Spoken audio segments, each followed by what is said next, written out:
जननायक जनता party के प्रदेश प्रधान महासचिव दिग्विजय सिंह चौटाला कुरुक्षेत्र पहुंचे, जहां उन्होंने जाट धर्मशाला में कार्यकर्ताओं की बैठक को संबोधित किया। कार्यकर्ताओं से मीटिंग के बाद दिग्विजय सिंह चौटाला थानेसर से जननायक जनता पार्टी के उम्मीदवार रहे योगेश शर्मा के कार्यालय पहुंचे। यहां योगेश शर्मा ने समर्थकों के साथ दिग्विजय सिंह चौटाला का जोरदार अभिनंदन किया।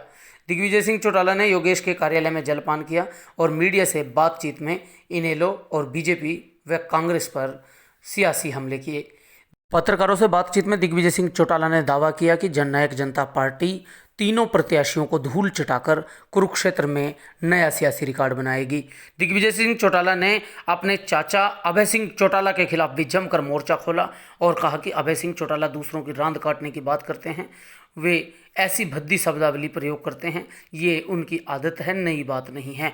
इसके अलावा भी उन्होंने अभय सिंह चौटाला पर एक के बाद एक सियासी तंज कसे। उन्होंने जिंदल और सुशील गुप्ता पर भी हमले किए। दिग्विजय सिंह चौटाला ने पत्रकारों के सवाल के जवाब में कहा कि अगले 2 दिन में जननायक जनता पार्टी कुरुक्षेत्र लोकसभा से लोकल उम्मीदवार उतारेगी, जो अन्य उम्मीदवारों पर बाहरी पड़ेगा। उन्होंने कहा कि बाहरी उम्मीदवारों को बाहर का रास्ता दिखाने के लिए जननायक जनता पार्टी लोकल उम्मीदवार उतारेगी। इनसो के बारे में उन्होंने कहा कि इनसो मजबूत है और युवाओं की आवाज़ है। इनसो के दम पर जननायक जनता पार्टी युवाओं को जोड़कर बड़ा संगठन तैयार करेगी। उन्होंने पत्रकारों के कई सवालों का जवाब दिया और विरोधियों पर सियासी तंज कसे। वो बहरूपिये हैं, असली में कांग्रेसी और इनेलो वाले हैं। अंदर से वो चोला उतारकर किसान यूनियन का झंडा हाथ में लेकर दूसरा चोला पहनकर विरोध कर रहे हैं। मैं उनसे कहता हूं वो चोला छोड़ो और अपनी पार्टी का झंडा उठा करके विरोध करो, जनता आपको सबक सिखाएगी। भूपेंद्र सिंह हुड्डा की अगर बात करें तो लोकसभा सीट के लिए उन्होंने कहा कि मैं इलेक्शन नहीं लड़ूंगा, जो मर्जी लड़ ले, क्योंकि पिछली बार 2.5 लाख वोट से हारे थे, इस बार 3.5 लाख से हारेंगे। जिसने जाति पाति की राजनीति की, चाहे भूपेंद्र हुड्डा हो, चाहे अभय चौटाला हो, चाहे कोई और हो, वो चुनाव ही नहीं जीत सकता। दीपेंद्र हुड्डा शायद पिछली बार चुनाव जीत जाते अगर जाट आरक्षण में जो रोल अदा किया भूपेंद्र हुड्डा ने वो ना किया होता। दिग्विजय जी, आप चुनाव लड़ेंगे? मैं चुनाव से कभी पीछे हटा ही नहीं। मेरी गाड़ी तो 4x4 है। जो मुश्किल से मुश्किल परिस्थिति में भी मैंने कभी चुनाव लड़ने से पीछे हमने तो मुड़ के देखा ही नहीं। पार्टी जो जिम्मेवारी देगी हम उसके लिए देंगे। सर, कुरुक्षेत्र के लिए कब तक कैंडिडेट अनाउंस कर देंगे? अगले 2 दिन हमारी आज की है। उत्साह को देखते हुए लगता है बाहुबल और धनबल के बलबूते पर खड़े तीनों प्रत्याशियों को हमारा प्रत्याशी चित कर यहां विजयश्री हासिल करेगा। लोग बाहरी बनाम लोकल का नारा दे रहे हैं कि तीनों कैंडिडेट बाहर से आकर कुरुक्षेत्र में चुनाव लड़ रहे हैं और लोकल कैंडिडेट की आवश्यकता है। बाहर वाला आता है और चला जाता है, 5 साल सुध नहीं लेते लोगों की। तो कहीं ना कहीं तीनों पार्टियों को पछाड़कर जननायक जनता पार्टी का कैंडिडेट बड़ी मजबूती से आगे बढ़ेगा। हर हलके में अच्छा उत्साह है, लाडवा में बहुत अच्छा उत्साह है, थनेसर में अच्छा उत्साह है, पेवा अब हम इसके बाद जा रहे हैं और मुझे उम्मीद है कि 10 में से ज़्यादा सीटें जननायक जनता पार्टी के पक्ष में लोग जिताने का काम करेंगे। इसके अलावा आपका कोई सवाल है तो जवाब देंगे। सर, आप सबका फिर से लोकल कैंडिडेट उतारने की आपने बात की है, तो कब तक फैसला हो जाएगा, घोषणा कब तक हो जाएगी? पार्टी के पास 5 या 7 नाम आए हैं इस सीट पर, तो सारे समीकरण देखकर जिताऊ कैंडिडेट को पार्टी टिकट जल्द दे देगी, लोकल को टिकट देगी। सर, कोई गेहूं काट रहा है, कोई कट्टे उठाकर ट्रकों में लोड कर रहा है, क्या करेंगे इस विषय में? आपके कैंडिडेट को क्या करना पड़ेगा कि वो लोगों के दिल के ऊपर छाप छोड़ दे? जब आदमी अपने काम से अलहदा करता है तो वो उसको सूट नहीं करता और लोग उसका मखौल बनाते हैं। आजकल मखौल जो है वो इंटरनेट पर ज़्यादा चलता है, रील्स पर ज़्यादा चलता है। गेहूं काटने वाले और कट्टे उठाने वालों का खूब मखौल उठ रहा है। जिनने कभी कट्टा हाथ में भी नहीं लिया, किस प्रकार डगमगा करके उन सीढ़ियों पर अपने कदम बढ़ाते हुए वो आगे बढ़ रहे हैं, किस प्रकार लामणी करने का प्रयास दिखाया जा रहा है, ये इनके डीएनए से कोसों मील दूर है। लोग सच्चाई को जानते हैं। गांव देहात में बसने वाला ऐसे लोगों को करारा जवाब चुनाव में मत के ताकत से अभय सिंह चौटाला ने दावा किया है कि वे यहाँ वोट काटने नहीं आए, रांद काटने आए हैं, गुप्ता की और जिंदल की। तो जेजेपी का क्या दावा है?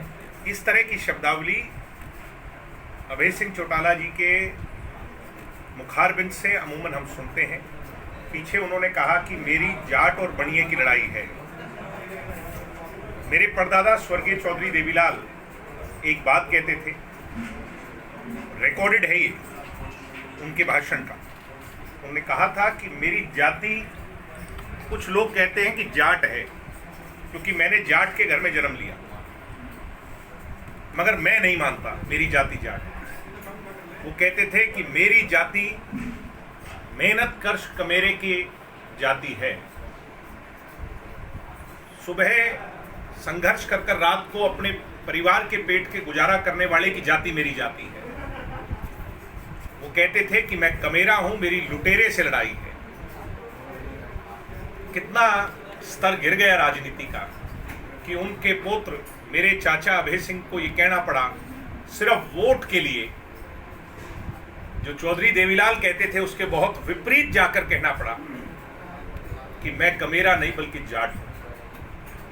यानी एक बात तय है कि 36 में से 35 जातियों को उन्होंने अपना माना ही नहीं, और जिसको माना उस जाति ने उन्हें अपनाया नहीं।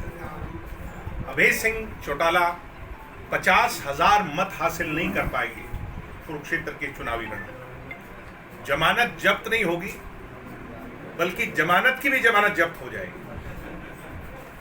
आज 35 जात के लोग ये कह रहे हैं कि जब ये हमें अपना मानता ही नहीं तो हम इसको वोट क्यों दें।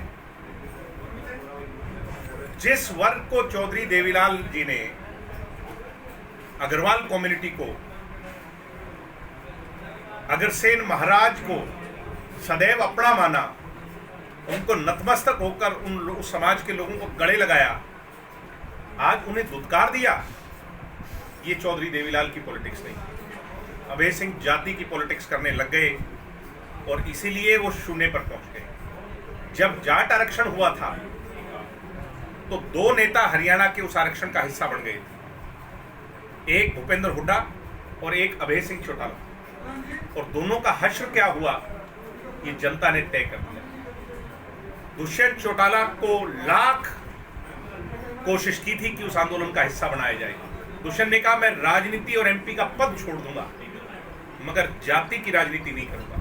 4.25 साल में एक नेता दुष्यंत चौटाला है जिस पर कोई आरोप लगा सकता है, जाति का आरोप नहीं लगा सकता, धर्म की राजनीति करने का आरोप नहीं लगा सकता। इसलिए मैं बड़े गर्व से कहता हूं, आपकी और हमारी जाति एक है और हमारी लड़ाई लुटेरे से है। तो लुटेरा किस रूप में किस जाति का है ये हम सब जानते हैं। सर, लोकसभा चुनाव में इनसो की क्या भूमिका रहने वाली है? बड़ा संगठन था इनसो की मेन भूमिका है। हम सब इनसो के प्रोडक्ट हैं जितने यहाँ खड़े, अब नए आ गए हैं, उन साथियों को काम करना है। इनसो तो बहुत क्रांतिकारी कौम है और वो संघर्ष करे। सर, एक और सवाल था मेरा, ये अभय सिंह चौटाला का यही कहना था कि जो सुशील गुप्ता है और नवीन जिंदल, ये 30,000 के कैंडिडेट हैं और मैं 6,000 वोट लेके 6 लाख वोट लेके जाऊँ। सर, ये तो मुझे पता नहीं, हम तो अभी की बात। पिछली बार उनके बेटे लड़े थे, कितने लिए? 7,000। हाँ, तो बस फिर मेरे को क्या कहने की आवश्यकता।